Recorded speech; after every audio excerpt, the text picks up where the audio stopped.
Hello, welcome to Nishi Gowda YouTube channel. ನಾವಿವತ್ತು ಹೋಗ್ತಾ ಇರೋದು NFC ಅಂತ. ಅದು ಕಾಫಿಗೆ ಫೇಮಸ್ಸು. ಸೊ ನನ್ನ ತಮ್ಮ ಇದ್ದಾನಲ್ಲ, ಅವನು ದಿನ ಅವ್ರ ಫ್ರೆಂಡ್ಸ್ ಅವರೆಲ್ಲ ಮೀಟ್ ಮಾಡೋ ಜಾಗ ಅದು. ಸೊ ಅವನು ಇವತ್ತು ನಮ್ಮನ್ನ ಅಲ್ಲಿ ಕರ್ಕೊಂಡು ಹೋಗಿ ಅಲ್ಲಿ ತುಂಬ ಚೆನ್ನಾಗಿ ಕಾಫಿ ಸಿಗುತ್ತೆ, ಟೇಸ್ಟ್ ಮಾಡಿ ನೋಡಿ ಅಂತ ಹೇಳ್ದ. ಸೊ ಆಯಿತು ಹೋಗೋದ ಅಂತ ಹೇಳಿ ನಾವು ರೆಡಿಯಾಗಿ ಹೋಗ್ತಾ ಇದ್ದೀವಿ. ಇವಾಗ ನೋಡಿ ಅವನು ಮುಂದೆ ಹೋಗ್ತಾ ಇದ್ದಾನೆ.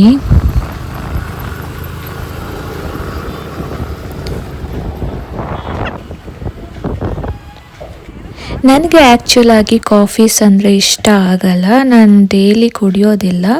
ಸೊ ಅಪರೂಪಕ್ಕೆ ಯಾವತ್ತಾದರೂ ಕುಡಿತೀನಿ. ಸೊ ಟ್ರೈ ಮಾಡೋದ ಅಂತ ಹೇಳಿ ಹೋದ್ವಿ. ನಾವು ತಗೊಂಡಿದ್ದು ಇಲ್ಲಿ ಕೋಲ್ಡ್ ಕಾಫಿನ. ಸೊ ನೋಡಿ ತೊಗೊಂಡು ಬರ್ತಿದ್ದಾರೆ ಕೋಲ್ಡ್ ಕಾಫಿ. ಸೊ ಇಲ್ಲಿ ಸ್ಪೆಷಲ್ ಏನಂತ ಹೇಳಿದ್ರೆ ಮಗ್ಗಲ್ಲಿ ಕೊಡ್ತಾರೆ. ಸೊ ಅದೇ ಸ್ಪೆಷಲ್ ಅಂತ ಹೇಳ್ಬೋದು. ಮಗ್ಗಲ್ಲಿ ಕೊಡ್ತಾರೆ. ಅದರಲ್ಲಿ ಕೋಲ್ಡ್ ಕಾಫಿ ಕುಡಿತಿದ್ರೆ ಒಂಥರ ಫ್ಲೇವರ್ ಆ್ಯಡ್ ಆಗಿ ಬರುತ್ತೆ. ತುಂಬ ಚೆನ್ನಾಗಿತ್ತು ಫ್ಲೇವರ್, ತುಂಬ ಇಷ್ಟ ಆಗ್ತು ಕೂಡ. ಸೊ ನಾವು ಅಲ್ಲಿ ಕುಟ್ಕೊಂಡು ಬಂದ್ವಿ. ಇದು ಬಂದು ನೆಕ್ಸ್ಟ್ ಡೇ ವ್ಲಾಗ್. ಇದು ಸಂಡೇ, ಅವತ್ತು ನಾಳೆ ಸಂಡೇ ಇತ್ತು. ಸೊ ಅಮ್ಮ ಇವಾಗ ಎದ್ದು ನಮಗೆ ಮಿಲ್ಕ್ ಎಲ್ಲ ಕೊಟ್ಟು ಇವಾಗ ನಾನು ಕೆಲಾಗ್ಸ್ ಮ್ಯೂಸ್ಲಿ ತಿಂತಾಯಿದ್ದೀನಿ. ತಿಂದು ಸ್ವಲ್ಪ ಹೊರಗಡೆ ಹೋಗಬೇಕಾಗಿತ್ತು ಇವತ್ತು. ಸೊ ನಾನು ಅಮ್ಮ ಇವಾಗ ಹೊರಗಡೆ ಹೋಗ್ತಾ ಇದ್ದೀವಿ. ಇವ್ನು ನೋಡಿ ಇನ್ನೂ 12 o'clock ಆದರೂ ಇನ್ನೂ ಮುಖನೂ ತೊಳೆದಿಲ್ಲ, ತಿಂಡಿನೂ ತಿಂದಿಲ್ಲ, ಹಾಗೆ ಕೂತಿದ್ದಾನೆ. 12:30 ಆಗ್ತಿದೆ. ಸೊ ಇನ್ನೂ ಅವನು ಫ್ರೆಶ್ ಅಪ್ಪೇ ಆಗಿಲ್ಲ. ಸೊ ಇವಾಗ ನಾನು ಅಮ್ಮ ರೆಡಿಯಾಗಿ ಹೊರಗಡೆ ಹೋಗ್ತಾ ಇದ್ದೀವಿ. ಇವತ್ತು ನಾವು ಹೋಗ್ತಾ ಇರೋದು ಎಲ್ಲಿ ಅಂತ ಹೇಳಿದ್ರೆ ಒಂದು ಕ್ಲಾತ್ ಶಾಪಿಗೆ. ನಾನು ಆ ವಿಡಿಯೋನ ಮುಂಚೆನೇ ಅಪ್ಲೋಡ್ ಮಾಡಿದ್ದೀನಿ. ನಾವಲ್ಲಿ ಏನೇನು ಪರ್ಚೇಸ್ ಮಾಡ್ಕೊಂಡು ಬಂದ್ವಿ, ಏನು ತಗೊಂಡ್ವಿ, ಅಲ್ಲಿ ಕಲೆಕ್ಷನ್ಸ್ ಹೇಗಿದೆ ಅನ್ನೋದನ್ನ ನಾನು ಮುಂಚೆನೇ ಅಪ್ಲೋಡ್ ಮಾಡಿದ್ದೀನಿ ವಿಡಿಯೋನ. ಅದ್ರದ್ದು ಸ್ವಲ್ಪ ಮಾತ್ರ ಇಲ್ಲಿ ಹಾಕಿದ್ದೀನಿ ಅಷ್ಟೇ. ಸೊ ಇಲ್ಲಿ ನಾವು ಕ್ಲಾತ್ಸ್ ಎಲ್ಲ ತಗೊಂಡಿದ್ದೆಲ್ಲ ಫುಲ್ ಡೀಟೇಲ್ ವಿಡಿಯೋ ಇನ್ನೊಂದರಲ್ಲಿದೆ.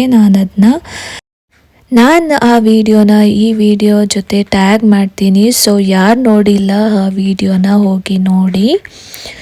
ಸೊ ನಾವೇ ಇಲ್ಲಿ ಹೋಗಿ ಡ್ರೆಸ್ಸಸ್ ಎಲ್ಲ ಪರ್ಚೇಸ್ ಮಾಡಿ ಆಮೇಲೆ ನಾವು ನೆಕ್ಸ್ಟ್ ಹೋಗಿದ್ದು, ಇವತ್ತು ಸಂಡೇ ಅಲ್ವಾ. ಸೊ ಸಂಡೇ ಸ್ಪೆಷಲ್ ಏನಾದರೂ ನಾನ್ ವೆಜ್ ಮಾಡೋದ ಅಂತ ಹೇಳಿ ಇಲ್ಲಿ ಮಟನ್ ತಗೊಳ್ಳೋದಕ್ಕೆ ನಾವು ಹೋಗಿದ್ವಿ. ಇಲ್ಲಿ ಚೆನ್ನಾಗಿ ಸಿಗುತ್ತೆ ಅಂತ ಹೇಳಿದರು. ಸೊ ನಾವು ಇಲ್ಲಿ ಹೋಗಿ ಮಟನ್ ಎಲ್ಲ ತೊಗೊಂಡು ಬಂದು ಆಮೇಲೆ ಫಿಶಸ್ನ ಆರ್ಡರ್ ಮಾಡಿದ್ವಿ ನಾವು, ಸೀ ಫಿಶ್ನ. ಸೊ ಅಲ್ಲಿಂದ ಸೀ ಫಿಶ್ ಬಂದಿತ್ತು. ಆಮೇಲೆ ಚಿಕನ್ ಕೂಡ ನಾವು ಕುಕ್ ಮಾಡಿದ್ವಿ. ಸೊ ಎಲ್ಲನೂ ಕುಕ್ ಮಾಡ್ತಾ ಇದ್ದೀವಿ ನಾನು ಅಮ್ಮ ಸೇರಿಕೊಂಡು. ಸೊ ಫಿಶ್ ಫ್ರೈ ಮಾಡಿದ್ವಿ, ಅದು ಮುಗೀತು. ನೆಕ್ಸ್ಟು ಚಿಕನ್ ಫ್ರೈ ಕೂಡ ನಾನೇ ಮಾಡಿದೆ, ಅಮ್ಮ ಮಟನ್ ಫ್ರೈ ಮಾಡಿದ್ರು. ಸೊ ಆ ರೆಸಿಪಿನ ನಾನಿಲ್ಲಿ ಶೇರ್ ಮಾಡಿದ್ದೀನಿ. ಇಲ್ಲಿ ನಾನು ಮಟನ್ ಫ್ರೈ ಹೇಗೆ ಮಾಡೋದು ಅನ್ನೋದನ್ನ ತೋರಿಸ್ತಾ ಇದ್ದೀನಿ. ಮೊದಲಿಗೆ ಒಂದು ಪ್ಯಾನ್ ತಗೊಂಡು ಅದಕ್ಕೆ ಸ್ವಲ್ಪ ಆನಿಯನ್ ಮತ್ತು ಟರ್ಮರಿಕ್ ಸಾಲ್ಟ್ ಹಾಕಿ ಮಟನ್ನ ಚೆನ್ನಾಗಿ ಬೇಯಿಸ್ಕೋಬೇಕು. ಚೆನ್ನಾಗಿ ಮಟನ್ನು ಬೆಂದ್ರೇ ಅದನ್ನು ಚೆನ್ನಾಗಿ ಫ್ರೈ ಮಾಡಿದ್ರೆ ತುಂಬ ಚೆನ್ನಾಗಿರುತ್ತೆ, ಇಲ್ಲಾಂದರೆ ಬೇಯೋದು ತುಂಬ ಲೇಟ್ ಆಗುತ್ತೆ.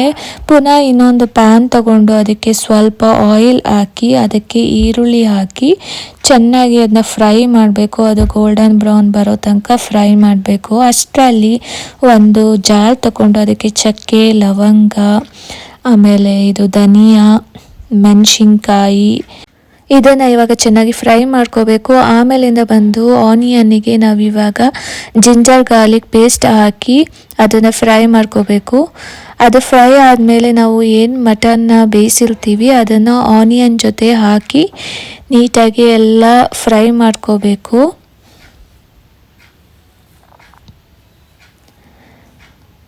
ಇದು ಚೆನ್ನಾಗಿ ಫ್ರೈ ಆದಮೇಲೆ ನಾವು ಇವಾಗ ಖಾರದ ಪುಡಿ ಅಂದರೆ ಚಿಲ್ಲಿ ಪೌಡರ್ ಮತ್ತು ನಾವು ಏನು ಮಿಕ್ಸಿ ಮಾಡಿಟ್ಟಿರ್ತೀವಲ್ವ ಅದನ್ನು ಎಲ್ಲನೂ ಆ್ಯಡ್ ಮಾಡಬೇಕು. ಅದನ್ನೆಲ್ಲ ಆ್ಯಡ್ ಮಾಡಾದಮೇಲೆ ಸ್ವಲ್ಪ ಮೆಣಸಿನ ಪುಡಿ ಆ್ಯಂಡ್ ಸ್ವಲ್ಪ ಕರಿಬೇವಿನ ಸೊಪ್ಪು ಎರಡೂ ಹಾಕಿ ಚೆನ್ನಾಗಿ ಫ್ರೈ ಮಾಡ್ಕೋಬೇಕು. ನಮಗೆ ಡ್ರೈ ಬೇಕು ಅಂತ ಹೇಳಿದ್ರೆ ಇದಕ್ಕೆ ಸ್ವಲ್ಪ ನೀರು ಆ್ಯಡ್ ಮಾಡಿಕೊಂಡು ಡ್ರೈ ಮಾಡ್ಕೋಬೋದು. ಇಲ್ಲಿ ನಾವು ಸ್ವಲ್ಪ ನಿಂಬೆ ಹಣ್ಣಿನ ರಸ ಮತ್ತು ಸಾಲ್ಟ್ ಹಾಕ್ತಾ ಇದ್ದೀವಿ. ನಮಗೆ ಎಷ್ಟು ವಾಟರ್ ಬೇಕು ಕಂಟೆಂಟ್ ಅಷ್ಟು ನಾವು ವಾಟರ್ ಆ್ಯಡ್ ಮಾಡ್ಕೋಬೋದು. ನಾವಿಲ್ಲಿ ರೈಸಿಗೆ ಮಾಡಿರೋದ್ರಿಂದ ಸ್ವಲ್ಪ ಜಾಸ್ತಿ ವಾಟರ್ ಹಾಕಿದ್ವಿ. ಫೈನಲಿ ಮಟನ್ ಕರಿ ತುಂಬ ಚೆನ್ನಾಗಿತ್ತು.